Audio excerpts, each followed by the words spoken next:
Eu estava falando sobre coisas externas, circunstância, luta, tribulação, coisas que a gente não tem como controlar. A fala dos outros, os pensamentos dos outros a nosso respeito, a gente não tem como controlar essas coisas. Deus trouxe batatas bonitas, batatas estranhas, não foi isso? Vocês lembram disso? Né? Às vezes a gente quer, no nosso grupo de vida, na nossa igreja, só pessoas perfeitas, mas na verdade Deus vai trazer a batata que Ele quiser, as pessoas que Ele quiserem, né? A gente está de uma certa maneira cuidando do baiano, levando alimento para ele, e ele é uma batata bem complicada, mas a gente espera em Deus que ele possa se converter, e quando ele se tornar um com a gente, ele não vai estar diferente de mim e de você. Amém? E então, depois que a gente falou sobre a lavagem, e a lavagem acontece pela palavra, a palavra de Deus é que nos lava dessas coisas. Próximo processo é descascar as batatas. Deixa eu ver aqui, se eu não me engano, é o slide 12. Isso, esse mesmo.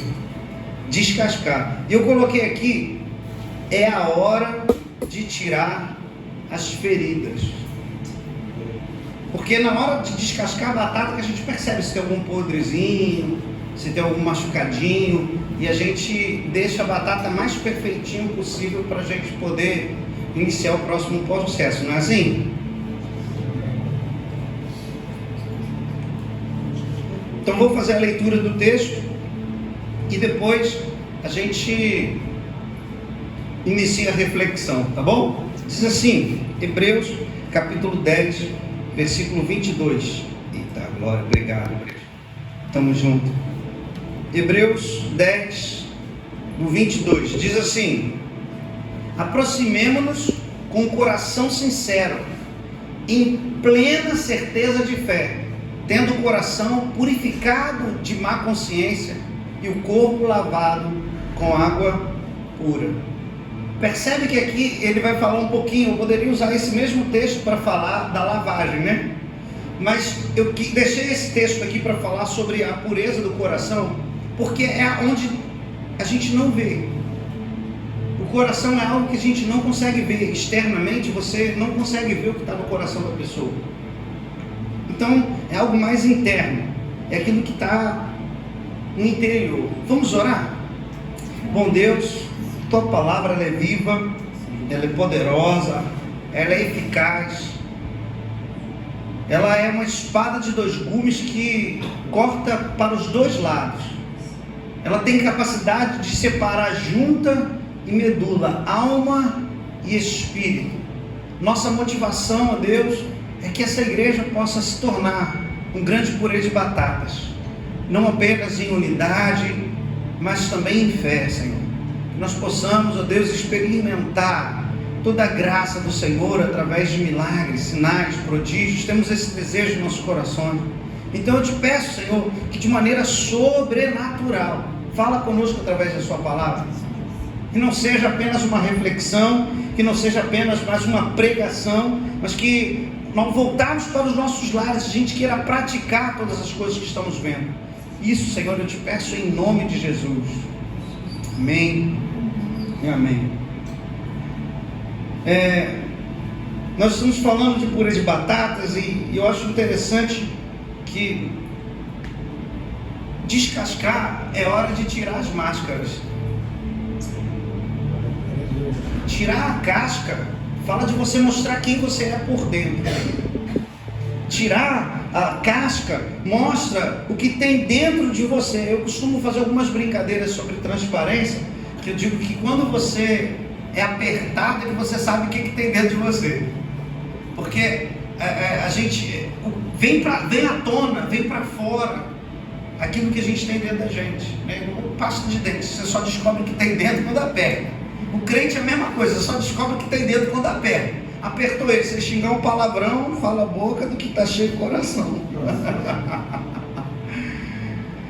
E aí você percebe o que tem dentro da pessoa na hora da luta, na hora da angústia, na hora da aflição. Só que o que acontece quando a gente fala de purê de batatas, a gente vai perceber que purê de batatas fala muito de nós estarmos perto um do outro, de estarmos juntos, de estarmos unidos. um com o outro. Então, tem uma hora que não tem como mais esconder quem você é. Tem uma hora que a gente não consegue mais fingir que a gente é uma coisa que não é. Eu não sei você, mas eu lembro que há muitos anos atrás, na minha adolescência, sendo filho de pastor, dentro de uma família pastoral, dentro de um contexto de igreja, eu músico da igreja, né? Eu era tecladista da igreja, igual o Eduardo é aqui de Maria Paula, eu era lá de Marambaia, o tecladista da igreja. E aí eu comecei a perceber que o mundo estava me puxando muito, mas eu não queria me desligar das coisas de Deus. Eu ainda era apaixonado por Jesus, eu amava Jesus, então eu precisei começar a colocar máscara. Eu precisei criar uma armadura para ser dentro da igreja um cara, e na minha escola, onde estavam os coleguinhas que faziam as coisas que eu gostaria de fazer, eu também fazer. E aí eu precisava ser um personagem aqui e precisava ser um personagem lá. E a gente faz isso às vezes em vários lugares. A gente tem várias máscaras. Na minha casa eu lido de uma maneira com minha família, no meu trabalho eu sou outro tipo de pessoa, e na igreja eu sou outra totalmente diferente. E a gente começa a se tornar pessoas cheias de máscaras, cheias de cascas, e a gente se blinda nisso, achando que a gente vai conseguir agradar as pessoas, quando na verdade nós estamos desagradando ao próprio Deus.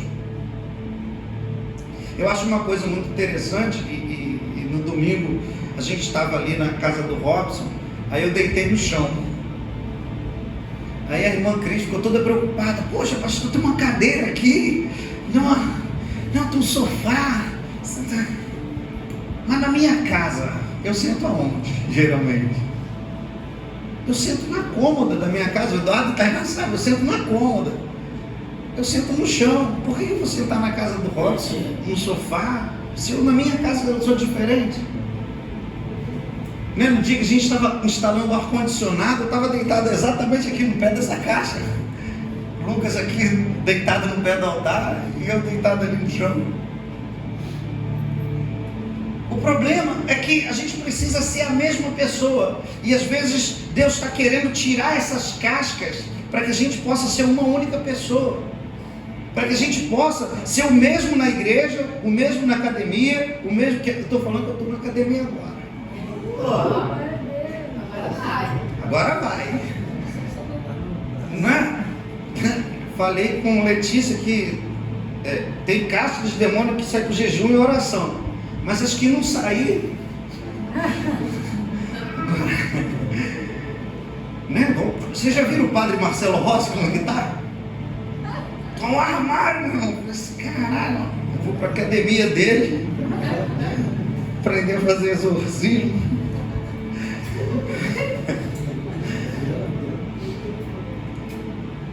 Mas sabe, a gente às vezes é um lá e outro ali, e eu sei disso porque, convivendo no ambiente da academia, eu percebi que tem crente na academia que não é tão crente assim na academia, sabe? Mas em casa é um bom crente, né? Na igreja, e as pessoas colocam máscaras em si mesmas e ficam se escondendo, e quando as pessoas percebem, elas estão tendo várias máscaras, são personagens diferentes em vários lugares. E é preciso que a gente, em algum momento, permita que Deus descasque. Porque para ser purê, não é o pastor que te descasca, irmão. Tem gente, o pastor me descascou hoje, né? O Eduardo, o líder da célula, me descascou hoje. Meu irmão, fica tranquilo, não é ele que está fazendo, ele está sendo boca de Deus. Ele está sendo boca de Deus. E eu acho muito interessante que quando a gente começa a tirar as máscaras, tirar a casca da batata, é que a gente revela muitas vezes o que tem dentro. Eu lembro que há um tempo atrás eu fui fazer inclusive um purê de batatas lá em casa, e aí a gente foi descascando, eu fui descascando as batatas, e tinha uma batata que por fora ela estava muito bonita, mas muito bonita mesmo.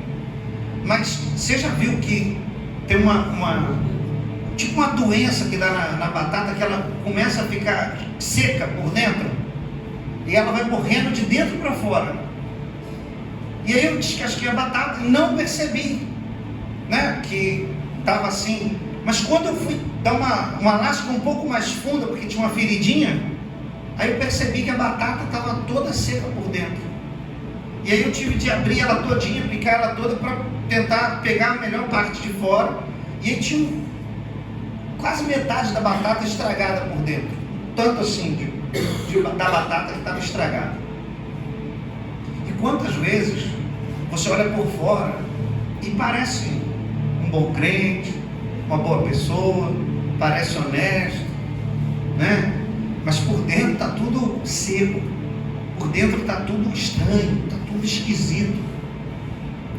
Eu acho interessante a gente falar sobre isso, porque às vezes, à medida que a gente vai se aprofundando em Deus e a gente precisa deixar exposto as nossas falhas, para que a comunhão seja uma comunhão que glorifique o nome do Senhor Jesus, a gente precisa tirar essas machucadas, essas feridas, as doenças da batata. Você faria purê com essa batata toda brocada? Por quê? Porque o purê todo estraga. Aqueles bons crentes que estariam do seu lado, na sua comunhão, também ficam estragados. E eu não sei se você já viu, eu já vi. A gente precisou, um tempo atrás, multiplicar um grupo de vida lá em Marambaia, porque a gente percebeu que tinha algumas batatas bem brocadas no meio. E todas as outros irmãos estavam indo pelo mesmo caminho, fazendo as mesmas coisas, fazendo as mesmas besteiras que aquelas duas pessoas estavam fazendo. E quando a gente multiplicou, aqueles dois não ficaram no grupo, porque agora eles não tinham o apoio da massa. E aí a gente começou a perceber que aqueles dois eles estavam contaminando, e a gente fica muito entristecido, porque eu acredito que todas as pessoas têm capacidade de se transformar para bem. Eu acredito que ninguém precisa se perder pelo caminho, mas tem pessoas que elas decidiram não querer, e a gente não está aqui para obrigar ninguém a nada. A gente está aqui para ensinar a palavra de Deus. E se você compreende que a palavra de Deus é um livro onde eu tenho regras da minha prática, eu quero viver aquilo que a palavra de Deus diz, então me permito ser influenciado pela palavra de Deus. E nesse momento, eu quero até deixar bem claro aqui, que o que eu vou falar durante essa mensagem, não é visão, não é revelação, são coisas que a gente precisa entender à luz da palavra, para que a gente não seja enganado por esse tempo que a gente está vivendo. Porque existe uma onda de nada a ver nos nossos dias, que faz com que a palavra de Deus seja relativa. A palavra de Deus é relativa. A gente não precisa amar todas as pessoas. A gente não precisa amar o próximo. Com esse não deu certo, eu vou tentar o próximo. Com esse não deu certo, eu vou tentar o próximo. Usa a palavra de Deus, deturpa ela para viver aquilo que eu quero fazer do Evangelho. O Evangelho não é aquilo que eu quero fazer dele, é aquilo que ele quer fazer de mim. Deus não precisa de nada para ele se tornar melhor. Eu que preciso. Deus, ele continua sendo o mesmo, independente do que eu faça ou deixe de fazer, ele continua sendo o mesmo. Então deixa Deus permitir que Deus tire todo o mal, arranque todo o mal. Isso vai acontecer através do corpo de Cristo, através do Eduardo, através do Lucas, através do Robson, da Maria, através de cada um de nós aqui. Cada um de nós é uma ferramenta de Deus para tirar as feridas, as cascas das batatas que estão ao nosso redor, coisas que estão dentro da alma da gente, que às vezes a gente não expõe. E eu digo para você de verdade, existe muita cura quando a gente coloca para fora, gente. Muita cura.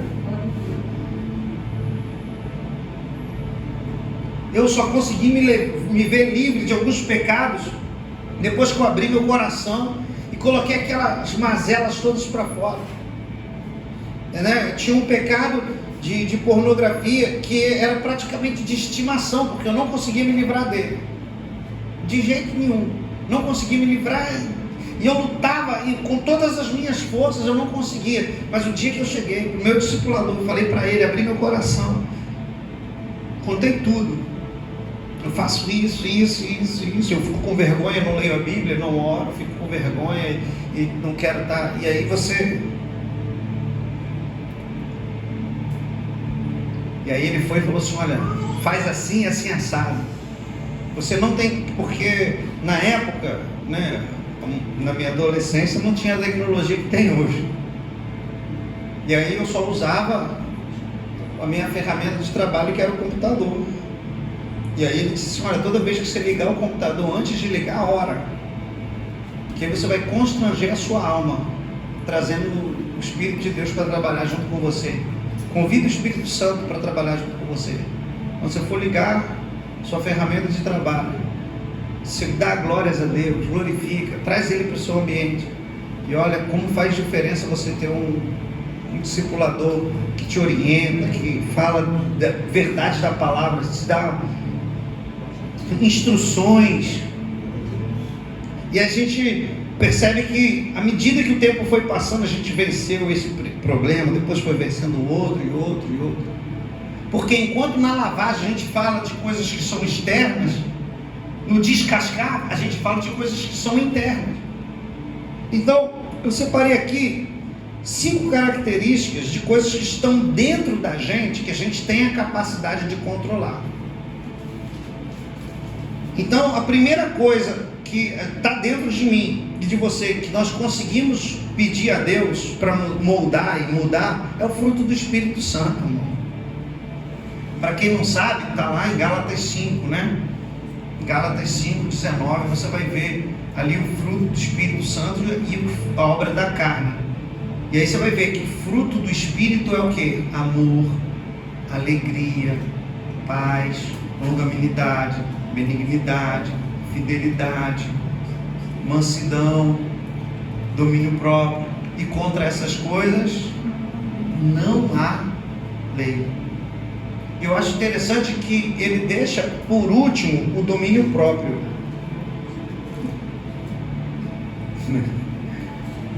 Você notou isso? Ele deixa do fruto do Espírito, o último lá ele fala assim, domínio próprio. E eu fiquei pensando, por que será, né? É porque as outras coisas, quando a gente começa a praticar todas as coisas, a gente vem se dominando aos poucos. Por quê? Qual é o oposto de amor? Ódio, raiva, não é? Então, se eu buscar em Deus, viver uma vida de amor, ser amoroso e deixar toda a raiva, todo o ódio de lado, eu vou estar me aproximando de estar dominando a mim mesmo. Alegria. Por que Davi fala? Por que está batido a minha alma? Por que te perturba dentro de mim? Ele fala de alguém que está triste, que é diferente de alegria, né? Alegria, tristeza. Então eu estou dominando agora o meu ódio, a minha raiva, eu estou dominando agora a minha tristeza e a minha angústia. Não é isso? Por que ele deixa o domínio próprio por último? Porque à medida que eu for praticando amor, alegria, a paz, a paciência, a longanimidade, que também é substituído por paciência, né? E como diz o Chaves, ninguém tem paciência comigo, mas na igreja a gente tem. Porque a gente tem o fruto do Espírito, a gente vai aprendendo a se dominar, a gente começa a buscar a paz de Deus. E quando a gente fala de paz, né, dentro do contexto do fruto do Espírito, você não precisa entender as coisas, meu irmão. Tem gente que quer saber porquê das coisas.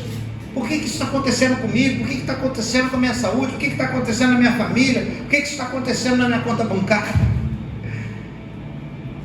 Meu irmão, tem coisa que a gente não precisa saber o porquê.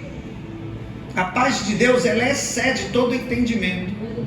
Está lá em Filipenses 4 mesmo, que a gente leu na hora do ofertório, é o verso 7. Diz assim: a paz de Deus, que excede todo entendimento, guardará os vossos corações e a vossa mente em Cristo Jesus. Percebe que são coisas internas da batata. A paz que excede todo entendimento. Isso está dentro de mim. Uma vez eu fui no mercado com um rapazinho lá da igreja, e a menina do balcão começou a me destratar, né? Não sei se alguém já foi ríspido com você em uma loja. Já? E aí a menina assim, bem ofensiva mesmo, tal. E aí esse rapaz, né, ele tocava violão na igreja na época, ele falou assim: cachorro, deixa ela falar assim contigo não, ela sabe quem você é. Aí eu falei assim: mas eu sei quem eu sou, por isso eu não posso dar o poder dela controlar as minhas emoções. Eu estou em paz, a paz do Senhor habita em mim, o príncipe da paz se manifesta na minha vida, então ela não pode tirar a paz que há em mim pela guerra que tem dentro dela. Os tumultos que tem dentro dela não pode tirar a paz que há em mim. E eu não sei se você já percebeu, se chega alguém atribulado, geralmente ele tende a nos atribular também, né? Quem é casado sabe do que eu estou falando. Quando o marido chega atribulado, ou a esposa chega atribulada, não é?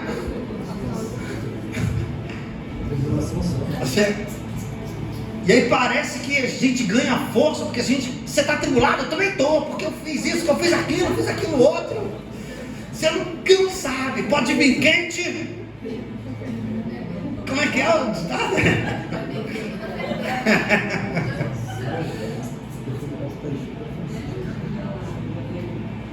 É por isso que quando a gente trabalha o fruto do Espírito, o que está por fora, meu irmão, não interessa. Eu lembro de uma canção antiga. Está em qual tom isso aqui? Essa paz que eu sinto em minha alma não é porque tudo me vai bem. Conhece essa? É antiga, né? Não olha as circunstâncias, não. Olha o teu amor, seu grande amor, não me guio por vista. Alegre estou. O que está por fora, meu irmão. O que está em mim é uma paz que excede o entendimento. Eu não estou entendendo porque eu estou em paz, mas eu estou em paz. Está todo mundo caindo, o mundo inteiro está desabando, eu estou em paz, porque a minha paz excede o entendimento. Estamos juntos aí? E é o fruto do Espírito. Isso eu tenho como dominar, isso eu tenho como controlar. Que o inferno não vai arrancar Jesus de dentro de mim, como Letícia fala, que às vezes o inferno está tentando arrancar Jesus dela.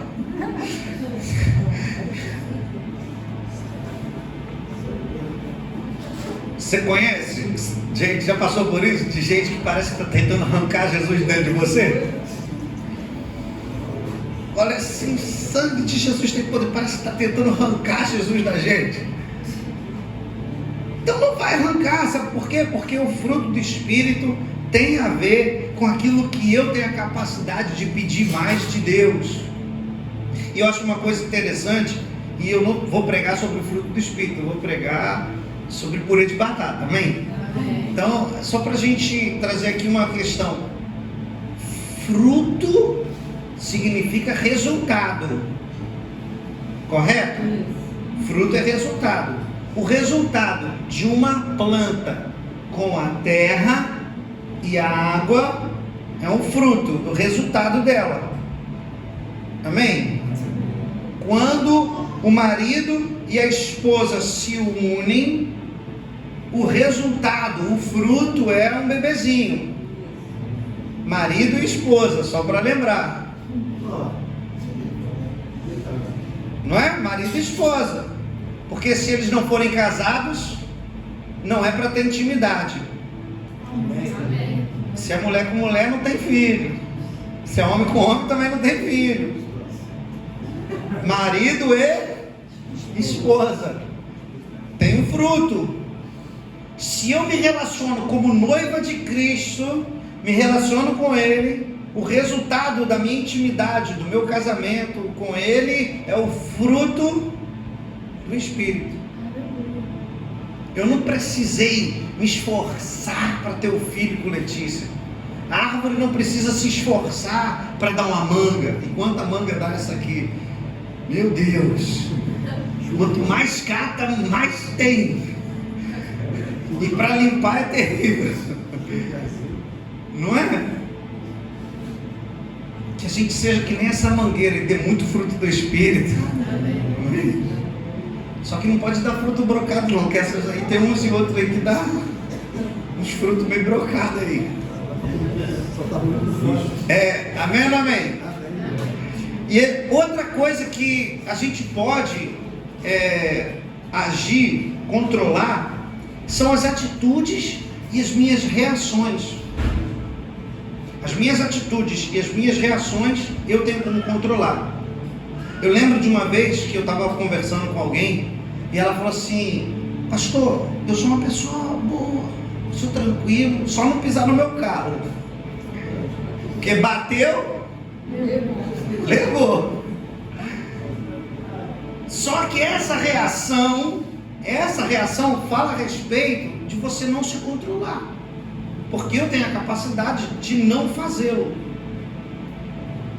Eu tenho a capacidade de controlar as minhas atitudes e as minhas reações. Por quê? Porque tem gente que só vive por reação. Ela reage, né? Não sei. Eu vou tentar ilustrar. Nós não nascemos, não. Estou falando de verdade. Você não nasceu para ter que trabalhar, você sabia disso? O ser humano, por essência em Deus, Adão não precisaria trabalhar para ele comer e viver em plena saúde. Amém? Ele não precisava se esforçar para manter em forma. Não é? Eva, que treva, né? Entendeu? A gente, trabalho é castigo de Deus. É mentira ou verdade? Por causa do pecado, a gente tem que trabalhar, e do suor do nosso rosto a gente vai se alimentar. Não sou eu que estou falando, é a Bíblia que está falando. A gente não nasceu com essa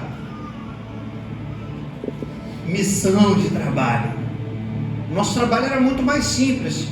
Era olhar para ver se o mato estava crescendo, dar nome para as plantas, dar nome para os animais, e ver se estava tudo em ordem no jardim. Ver se o capim está crescendo, é ótimo. Mas era a tarefa de Adão. Se ele tivesse fome, ele estendia a mão e a árvore dava o fruto para ele. Não é? Então, por que a gente levanta cedo? Às vezes o sol nem nasceu e a gente já está acordado. Para a gente poder ir trabalhar.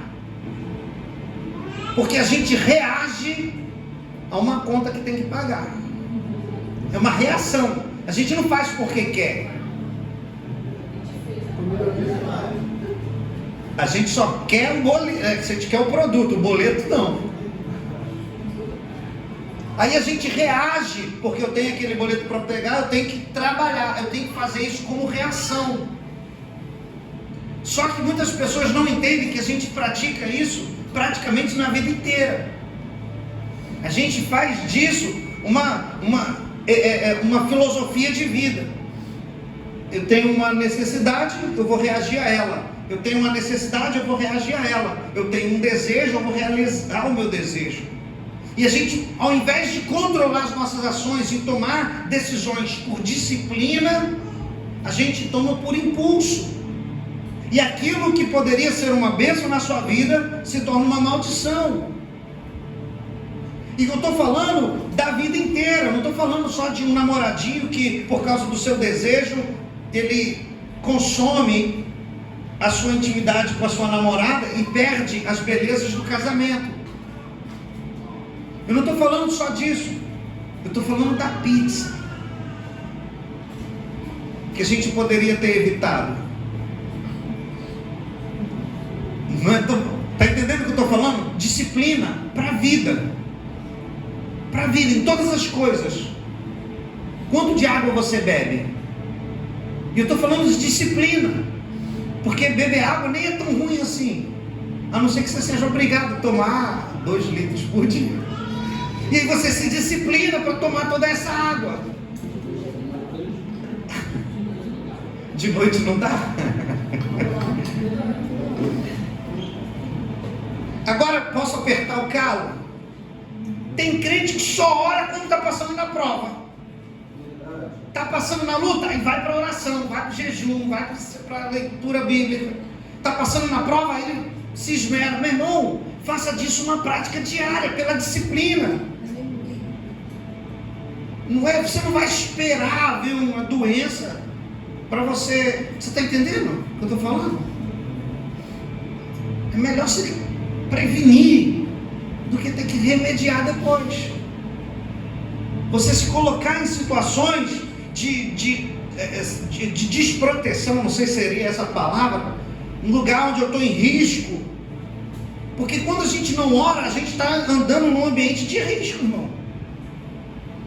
O lugar seguro é debaixo das asas do Altíssimo, meu esconderijo lá, na sombra do Onipotente. É lá que eu consigo descansar. Só que eu não tenho uma vida de oração, eu não tenho uma vida de leitura bíblica. Eu vou estar andando por onde? Pelo vale da sombra da morte. Porque se eu não estou na sombra do Altíssimo, eu estou na sombra da morte. Pegou ou não? Achei referência?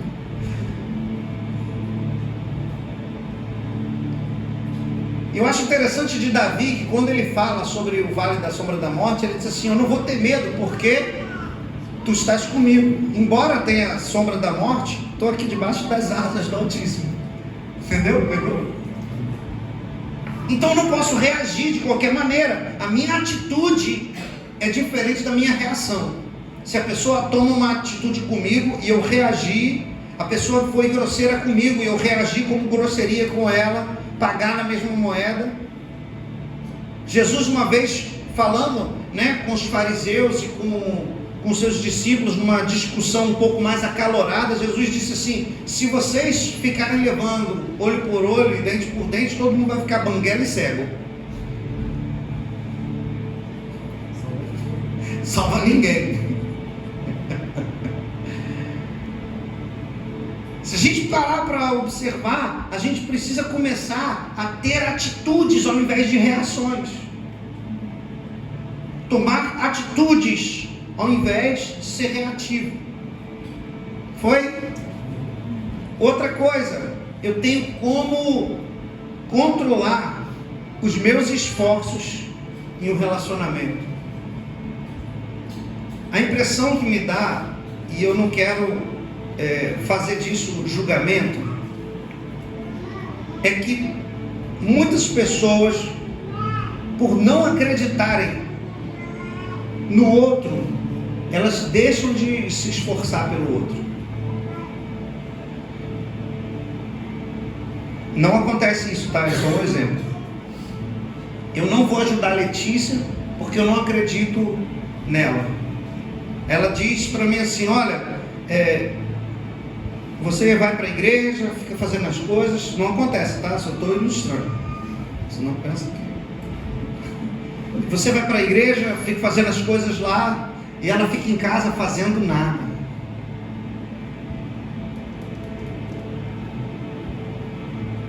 E aí quando eu chego em casa, eu quero a comida pronta, quero tudo pronto, porque ela não faz nada. Meu irmão, pede ela para ir para o seu trabalho e fica uma semaninha em casa fazendo as coisas de casa. Fica com as crianças. Ontem, Maria pendurou no varão do quarto dela e amassou. Está assim o varão da cortina. Tem a cortina? Está assim, ó. Quase um V.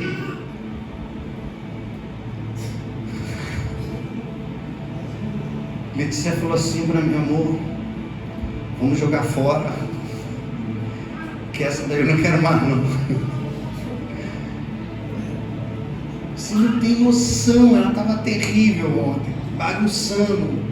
Ela pegou dentro do armário, que a gente faz evento na igreja, e aí teve um evento, não sei o que foi, que a gente tinha de fazer brigadeiro, não foi? E aí sobrou um tanto de granulado. E ela pegou banana granulada e espalhou pela casa. Por que não foi na cozinha? No corredor?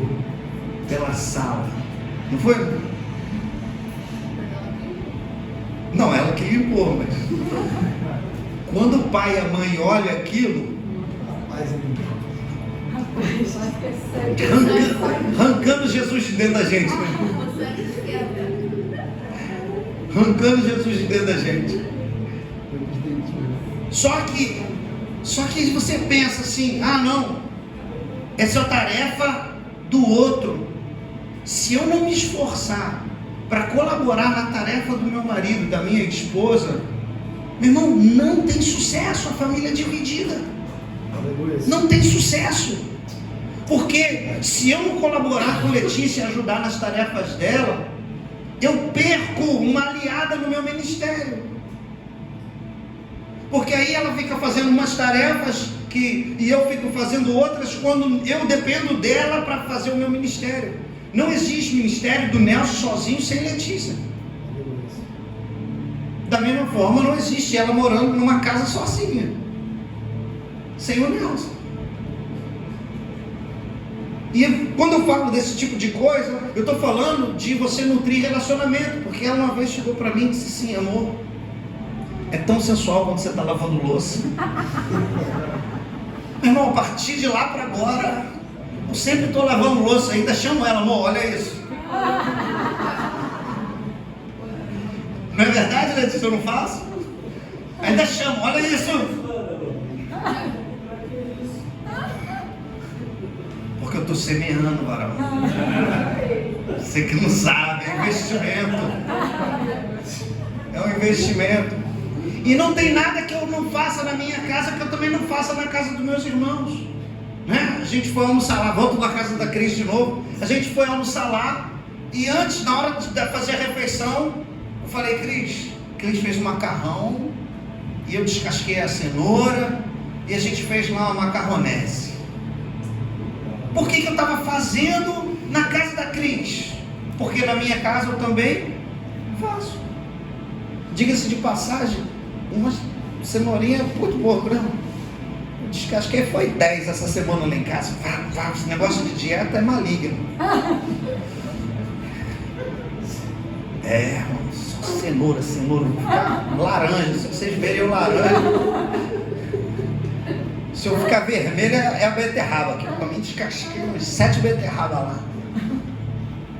A gente precisa ajudar nossas esposas, irmão, na tarefa de casa, do dia a dia, com os filhos. Ela vai ajudar você no seu ministério, no seu trabalho. Para eu ser um sucesso, eu preciso que ela me apoie. Para que ela seja um sucesso, eu também preciso apoiar. Então, eu não posso ficar medindo os meus esforços no relacionamento. E eu não estou falando dentro do casamento só, estou falando com os meus irmãos. Porque às vezes a gente fala assim: fulano é bem crescidinho, ele sabe o caminho da igreja, eu não tenho que visitar ele não. Eu preciso medir os meus esforços em relação ao meu irmão, porque vai chegar uma hora que eu vou depender dele. Se você não sabe do que eu estou falando do rei Davi, que quando encontrou aqueles homens lá, a Bíblia chama aqueles caras lá do campo de vadios.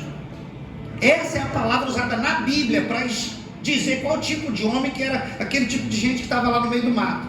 Que Davi estava fugindo de Saul, que Saul queria matar ele. Quando começou a soltar os cachorros, literalmente soltou cachorro para caçar Davi pelo meio da mata, Davi fugiu e encontrou lá mais ou menos 300 homens, e a Bíblia fala que esses homens eram vadios. Davi treinou os caras, equipou os caras, fez armamento para eles, começaram a vencer guerra. E quando Davi, mais na frente, praticamente 15 anos depois, se torna rei, 30 daqueles 300 eram os valentes de Davi, que a Bíblia chama, os valentes. Os vadios se tornaram valentes. E teve um dia que Davi, velho, cansado, foi para a batalha. Não, estou velho, mas eu vou. Quase que mataram ele lá. Aí, esqueci o nome do guerreiro lá, dos 300. É Abissai? Não lembro o nome dele. Um dos valentes de Davi chegou e matou o cara que ia matar Davi na hora, sabe? Coisa de filme. O cara... na hora certa. Davi foi e falou assim: cara, obrigado, porque você me salvou. Aí sabe o que esse cara fala para ele? Davi, a partir de agora você está velho, você vai morar no seu palácio lá, e as guerras desde que a gente vence.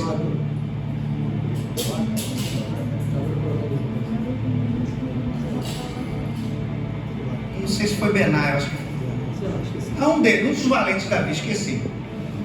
E ele disse assim: olha, para que a luz de Israel não se apague. Aquele cara que ele começou ajudando lá, que era um vadio, que se tornou um valente, hoje salvou a vida dele e disse para ele assim: agora descansa, cara, daqui toca a gente. Vai chegar um tempo que o pastor Nelson vai ser desnecessário na igreja de Maria Paula. Hoje a gente está batalhando junto.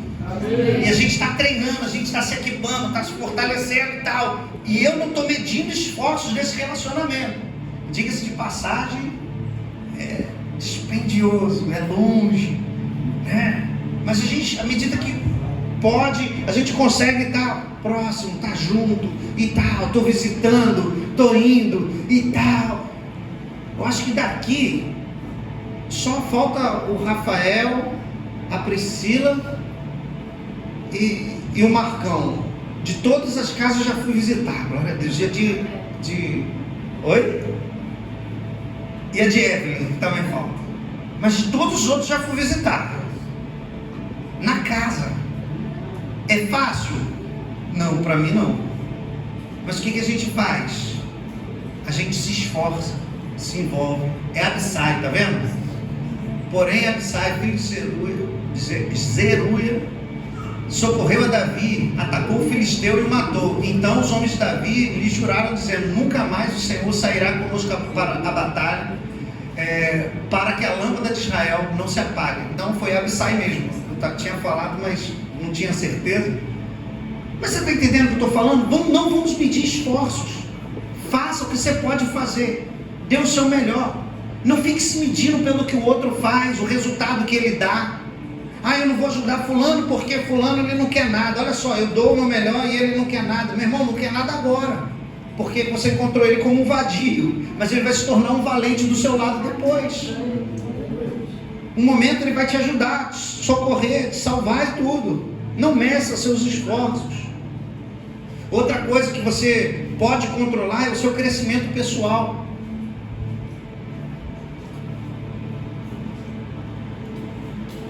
E eu não estou falando de academia, estou falando de crescimento pessoal no sentido mais puro da palavra. O que você está aprendendo de novo? Eu sei que pode parecer bobeira, mas eu decidi que a gente vai aprender inglês. Então eu e Letícia, a gente está na aula de inglês, né, amor? My heart is yours. Eu disse para ela que meu coração é dela. A gente precisa se aperfeiçoar em alguma coisa nova, né? Como tecladista, qual é a próxima música que eu estou tirando? Como pastor, qual é o próximo sermão que eu estou preparando? Como marido, qual é a próxima cantada que eu vou dar na minha esposa? Como pai, qual é a próxima brincadeira que eu vou fazer com as minhas filhas? Qual é o próximo ensinamento que eu vou dar para elas? Qual é a memória afetiva que eu vou ter que criar com elas? E você está sempre se aperfeiçoando em tudo aquilo que você é. E depois procura algo novo para você fazer. Crescimento pessoal. Crescimento pessoal. Seja uma pessoa melhor do que você era. 2024 a gente deu o nosso melhor. Mas em 2025 seja criativo. Se você não tiver criatividade, procura no Google. O que eu posso fazer com o tempo que eu tenho? Tenho meia hora por dia. E dê seu melhor nisso. Quero aprender a fazer crochê. Teve uma irmã lá da igreja que falou isso. Quero aprender a fazer crochê. E ela falou isso comigo em 2023. 2024 ela já estava fazendo um monte de coisa para vender. Você está entendendo? Dá crescimento, desenvolvimento pessoal, intelectual, né? Eu não vou fazer essa pergunta, é só retórica, não precisa responder. Mas você já leu a Bíblia toda? Tem gente que nunca leu a Bíblia toda. Quanto tempo você é de crente? Eu tenho 10 anos de crente, já leu a Bíblia toda? Não. Tem algum problema com a sua Bíblia. Acho que ela não abre. Você está entendendo o que eu estou falando? Porque isso não tem a ver com o livro, tem a ver com quem manipula o livro, né? Eu estou lendo a Bíblia de novo esse ano, né? com a Tainá e a equipe dela lá. Eu estou atrasado uns dias, acho que 4 ou 5, né? Uns 4 dias que a gente já correndo, está lendo de 2 em 2. É fácil a gente achar dentro da nossa rotina tempo para ler? Não, não é fácil. Mas você é pastor, não é fácil. Estou falando para você, anota o que eu estou dizendo. Não é fácil. A gente ficou praticamente 2 semanas indo dormir depois de 1h30 da manhã e acordando cedo todos os dias para a gente dar conta de tudo dessa rotina que a gente se estabeleceu em 2025. Não tem como a gente não se exercitar. Não tem como a gente não ler a Bíblia como família. Não tem como a gente não comer melhor. Não tem como a gente não fazer tudo que precisa ser feito. Então, dorme menos. Por quanto tempo? Quanto tempo for necessário para a gente colocar nossa rotina em dia. Ah, mas aí eu vou estar dormindo pouco, acordo no outro dia, igual um zumbi, não consigo trabalhar direito, não consigo fazer... Por um tempo. Depois melhora. Só não pode fazer disso uma prática de vida, que dormir faz bem. Dormir faz bem. Aos seus Deus dá enquanto?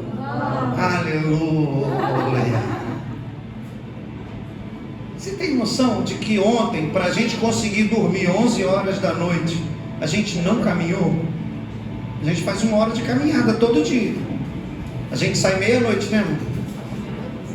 Saía. Não queremos sair mais meia-noite. É a hora que a gente começava a caminhada. De meia-noite a 1 da manhã. E depois ainda, né, tinha um mistério para resolver ali.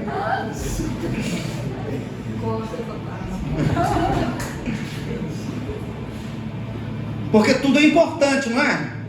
Caminhar é importante. Se amar também é importante. Tudo é importante. Só que a gente, na ordem de prioridades, a gente vai cortar o quê? Não, vamos cortar o tempo com Deus. Corta a Bíblia. Mentira ou verdade, gente? Qual é a primeira coisa que a gente corta? Estou devendo e tal, não sei o quê. Tira do dízimo da oferta. Vou cortar minha Netflix? Não vou. Vou cortar minha internet? Não vou. Vou tirar a picanha do cardápio? Não vou. A gente sempre corta as coisas de Deus. Você nunca notou isso? Não, graças a Deus isso não acontece aqui não, só lá em Marambaia. Crescimento pessoal é quando eu passo a fazer as coisas que eu não gosto por disciplina, porque isso vai me fazer bem. Eu vou falar mais uma vez, para você entender bem claro, com outras maneiras. Tem coisas que a gente não gosta de fazer, mas que a gente precisa fazer pela disciplina, porque é o melhor para a gente. As minhas filhas agora estão entrando numa fase que elas não gostam muito de tomar banho, mas é o melhor para elas. A minha menorzinha, Maria, ela falou para mim essa semana: pai, não quero mais ir para a escola. E se eu fosse grande, eu dava um soco na cara da minha professora. Ela gritou comigo. Ela gritou comigo, pai. Me desrespeitou. Foi ou não foi? Ela não falou? Falou. Eu falei com ela: você vai se controlar, respirar e voltar para a aula. No outro dia, ela foi mal-humorada, com a cara fechada, não me dirigiu a palavra no caminho. E a gente, de casa para a escola, dá uns 10 minutos de carro. Daí a gente chegando na porta da escola, ela falou assim: pai, se ela gritar comigo hoje, tom de ameaça, sabe? Mas ela sabe o que é melhor para ela? É ficar em casa? Não é. Então a gente faz coisas que a gente não quer, frequenta um ambiente que a gente não quer, a gente faz coisas que a gente não quer, porque a gente sabe que é o melhor para a gente. Letícia falou que está traumatizada. Chega terça-feira de manhã, ela já fica com agonia. Tem academia. Não aguento mais isso. Ela olhou para a cara de Joaquim e teve vontade de chorar. É o nome do dono da academia lá. Porque a semana passada ela voltou para casa assim. Malhou perna. Voltou para casa assim. Deu vontade de vomitar e tudo. Passou mal. Na porta do carro ficou. Eu falei assim para ela: você pode desistir também, filha.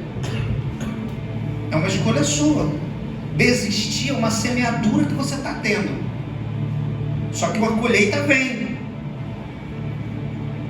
Se você desistir das coisas, é uma semeadura que você faz. Você desistiu da escola, é uma semeadura. Você desistiu da faculdade, é uma semeadura. Desistiu da autoescola, é uma semeadura. Você desistiu de fazer exercício físico, é uma semeadura. Você desistiu de orar, de ler a palavra, de jejuar, é uma semeadura. Agora, buscar o seu crescimento pessoal também é uma semeadura. Dar o meu melhor, fazer o meu melhor e tal. As crianças que estão aprendendo a ficar sozinhas dentro de casa. Lana tem pânico de ficar sozinha. E a gente vai fazer a caminhada, é 1 hora de caminhada. A gente dá uma volta no condomínio, as crianças ficam chorando. Agora, parece que Lana aprendeu a se controlar e só chora meia hora. A gente chega, tá com um inchado de estar chorando. Vai entrar alguém aqui, pai, em casa, pegar a gente. Fica quieta, garoto, só 1 horinha a gente volta.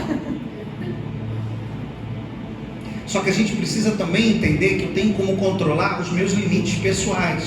Pode passar o próximo ali, Léo. Os meus limites pessoais. Porque embora eu possa crescer e queira crescer, e isso é saudável, a gente precisa ter um domínio próprio de saber que eu tenho limites. Eu quero ser rico. Alguém aqui? Aleluia. Não é? A gente quer ter uma prosperidade. E aí, se a gente fizer disso o nosso objetivo de vida, a gente vai abandonando todas as outras coisas. A gente não vê nossos filhos crescerem, a gente não dá atenção para nossa esposa, a gente dá tanto o nosso melhor, né, sem limites, e aí eu perco a minha casa inteirinha por causa do dinheiro que eu conquistei. A pessoa, né, eu conheço muitas pessoas que passaram problemas de não ter limite no trabalho, principalmente os homens. Agora, com o advento da Uber, meu irmão, eu já vi muito homem se desgraçar nessa vida, porque eu tenho que fazer um dinheiro na Uber. Só 1 horinha, 2 horinhas, 10 horinhas. Tinha um irmão lá da igreja que falou assim: caraca, estou tirando muito dinheiro, estou trabalhando 18 horas por dia. Eu falei assim: meu irmão, você vai ao banheiro? Ele falou assim: não, arrumar uma garrafa, para ele não ter que sair do carro para ir ao banheiro. Essa mesma pessoa está passando por problemas seríssimos de saúde e no casamento, porque 18 horas fora de casa, todos os dias, fez com que a esposa tivesse outros problemas. Limite. Sou um homem de Deus, sou um homem de Deus, sou um homem de oração, sou um homem de oração. Se eu passar 24 horas orando e tal, eu vou perder a minha casa. Você não é isso que o rei Ezequias passou? Ele era um homem de Deus. Para Deus ele era um excelente rei, mas a casa dele estava em desordem. O profeta chegou lá e disse assim: olha, você é um grande homem de Deus, está fazendo tudo certo, o reinado está indo bem, Deus te aceita, você é um homem de Deus, mas por causa da sua casa, que você não está colocando em ordem, você só tem mais pouco tempo de vida.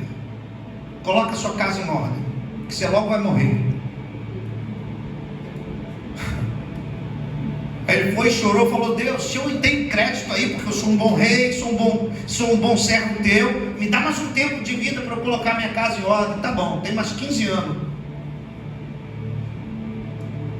Tem gente que é assim. Para Deus está tudo bem, está tudo ótimo, mas está perdendo a sua casa. A casa está toda bagunçada, está em desordem. Limites. Isso eu tenho como controlar. Limites. O casal que é apaixonado, o marido ama a esposa ama o marido, e eles só querem se amar. Só love, só love, só love, só love.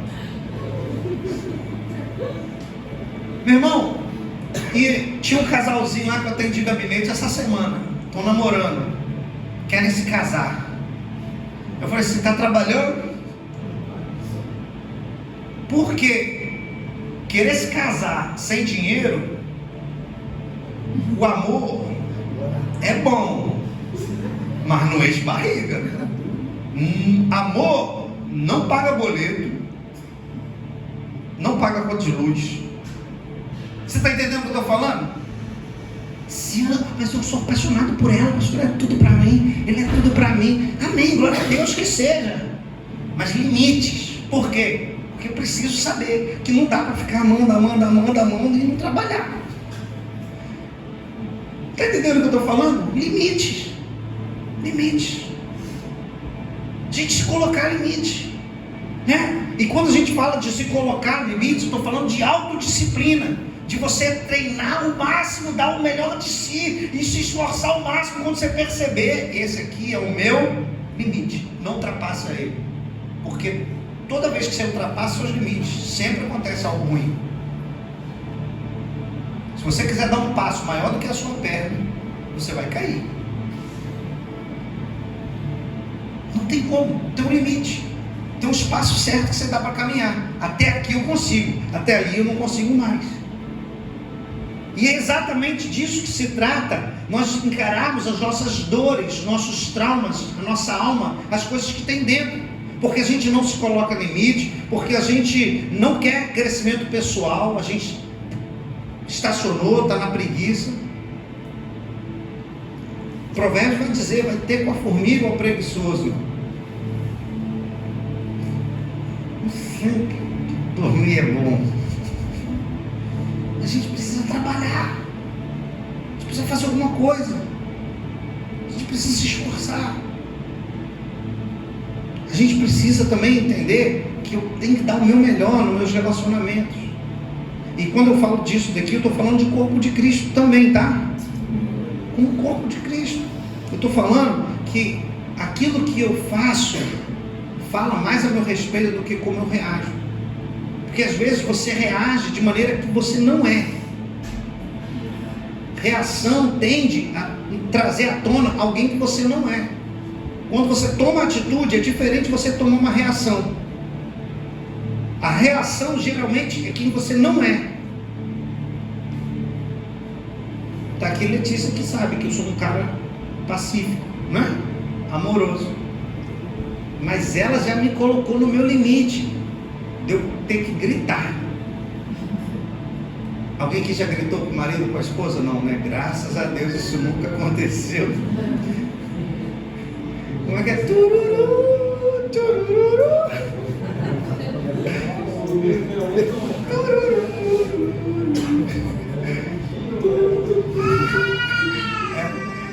Você está entendendo?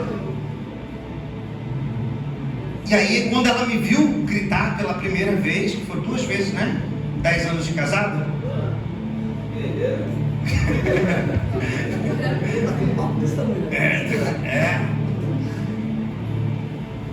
Mas ela ficou, me estranhou. Que isso? O que aconteceu? Quem é você? Sai de 5 em 5. Mandou logo aqui, ó.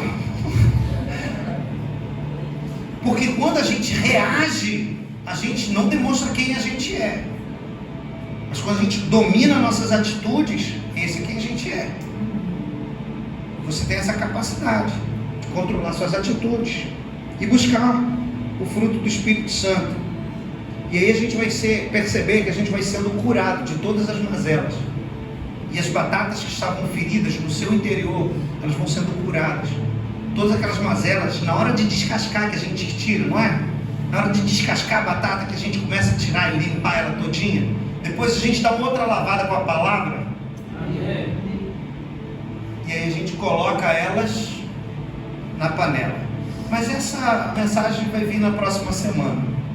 A gente vai terminar a mensagem aqui. E depois, semana que vem, a gente coloca as batatas na panela. Amém? Amém. Glória a Deus. Vamos orar. Ainda tem 3 minutos ainda de culto. Olha só, dá pra gente orar. Mais tempo que Elias teve para fazer o fogo descer, né?